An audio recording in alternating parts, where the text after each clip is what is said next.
Boxing loves a prodigy, young, fast, fearless.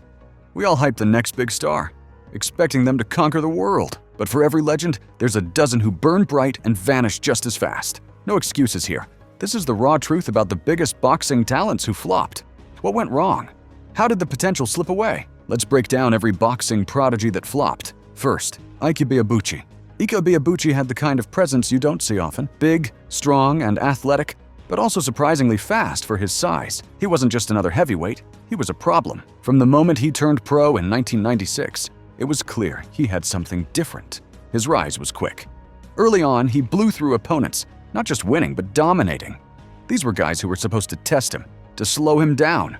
Instead, they got steamrolled. The fight that cemented his name came in 1997 against David Tua. It wasn't just a win, it was a war. Both men were known for throwing big punches, but nobody expected the pace they kept for 12 full rounds. Ibeabuchi threw over 800 punches, an insane number for a heavyweight. He walked away with a unanimous decision and the respect of the boxing world. That fight is still replayed because it showed exactly what Ike could do. High volume, raw power, endless stamina. He stayed undefeated. He beat tough opponents like Chris Bird, another big name at the time. Bird was known for making people miss, for making fights ugly. Ike walked him down and stopped him. It looked like the world title was only a matter of time, but outside the ropes, things were falling apart. Stories started coming out about strange behavior and violent outbursts. In 2001, the news broke that he'd been arrested for a serious assault involving a woman in Nevada. The charges were severe. He was found guilty and sentenced to prison. Prison time doesn't just pause a boxing career, it ends momentum entirely. While Ike was behind bars, the heavyweight division moved on. Lennox Lewis retired, the Klitschko brothers took over, and a whole new generation stepped up. By the time Ike was released in 2014, he was in his 40s. The undefeated record still looked nice on paper. 20 wins, no losses. But it didn't mean what it once did. That record had become a ghost, a reminder of what might have been. He talked about coming back, but the comeback never happened. His prime years were gone, and so was the shot at greatness. Ike's struggles are the clearest examples of how talent can get you to the edge, but bad choices can push you off the cliff. Second, Ricardo Williams Jr. Ricardo, Slicky Ricky, Williams Jr. was a name every boxing fan knew in 2000. He came out of the Sydney Olympics with a silver medal, representing the United States, and had that classic slick southpaw style that makes opponents miserable. Smooth movement, quick hands, and the ability to hit without getting hit. The kind of style that wins fights and sells tickets. His pro debut was a big deal. He signed a multi-million-dollar contract with a major promoter. Networks wanted him. He was fighting on TV. Everything seemed lined up for a quick run to a world title. In his first few fights, he showed flashes of brilliance. He was cool in the ring, never rushed, always picking his shots. But then things started to slow down. He took a surprising loss to an unheralded fighter, which hurt his momentum. Behind the scenes, there were issues, disputes with management, trouble staying fully committed in training, and whispers about his focus slipping. Instead of climbing the ranks, he was fighting less and less. In 2005, the big blow came. Williams was arrested on federal drug charges involving cocaine distribution. The sentence was long, several years in prison. Just like that, the hype was gone. By the time he came back in 2011, the boxing world had moved on. He still had talent, but the sharpness wasn't the same. He fought a handful of times, but never came close to the level people once expected. The prime years were gone, and the opportunities had dried up. Williams' career is a warning about how fragile boxing success can be. You can have all the skill in the world, but one bad decision can erase years of work. He had the skills. He didn't have the stability to keep them in play. Francisco Panchito Bojado. Francisco Panchito Bojado was built for boxing stardom. Tall for his weight, strong, photogenic, and with a style that popped on TV. When he turned pro at 18 in 2001, networks jumped at the chance to feature him. He had that perfect combination: heavy hands, sharp combinations, and the kind of swagger that sells fights. Commentators and promoters weren't just hyping him, they were calling him the next Oscar de la Hoya. And for a while, it looked real. Bojado started racking up wins. He wasn't just beating opponents, he was walking through them. Early knockouts, highlight reel moments. He became a regular on Showtime and other big broadcasts. The sport loves a young star, and Bojado checked every box. Then came the step-ups. In 2002, he met Juan Carlos Rubio, a solid, durable fighter. Instead of another showcase win, Bojado dropped a decision. He bounced back, won a few more, but the invincibility was cracked. In 2004, he faced veteran Jesse James Leja.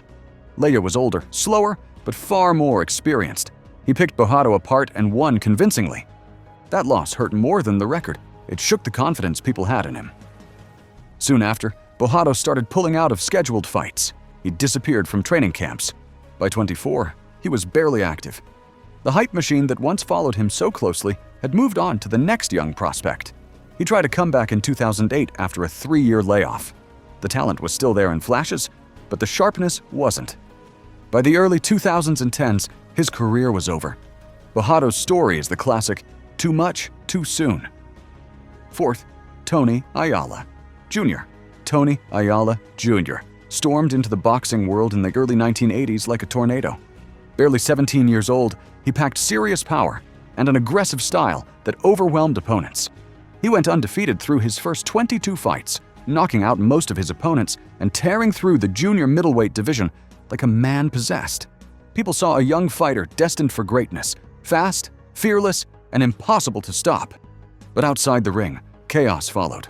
Trouble with drugs and violence started to pile up. In 1983, Ayala was arrested and convicted of sexual assault.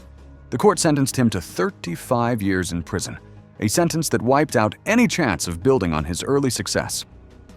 16 years behind bars killed the momentum he had built so fast. When Ayala finally got out in the late 90s, boxing had moved on without him. The speed and power that once made him a nightmare for opponents were gone. Younger fighters who had grown up during his absence took the spotlight. Ayala fought into his 40s, but the edge was gone. The quick hands, the killer instinct, the hunger. The fire that made him unstoppable was long dead. No comebacks, no second chances at glory. Just a rapid fall from a teenage knockout machine to a fighter who couldn't catch up with time or talent. He kept throwing punches, but the Tony Ayala Jr. who once ruled the ring was no more. Fifth, Meldrick Taylor Jr. Meldrick Taylor Sr. was a legend, an Olympic gold medalist in 1984, a two-weight world champion, and one of the fastest fighters of his era. His son, Meldrick Taylor Jr., grew up in that shadow. With the same name and a similar build, expectations were sky high before he ever stepped into a pro ring. As an amateur, Taylor Jr. was good. He had a sharp jab, solid movement, and a measured style that worked well against less experienced competition. He turned pro with the kind of buzz you'd expect for the son of a boxing icon. Fans and media wanted to believe lightning would strike twice. But the pro game was different. Taylor Jr. didn't have his father's blistering speed or his ability to rise in big moments. His record stayed respectable, but he never got that breakout win that moves a fighter into contender status. Without it, the momentum faded. The pressure of being Meldrick Taylor's son was constant. Every fight invite, every press question, every opponent wanted to test him because of his last name. Instead of carving his own identity, he was stuck in comparisons he couldn't win. Taylor Jr. had a solid but unspectacular career. No titles, no signature nights. His story shows how bloodlines might open doors, but they don't guarantee greatness. You still have to walk through and win. Sixth, Adrien Broner. Adrien Broner didn't just enter the boxing scene, he stormed in.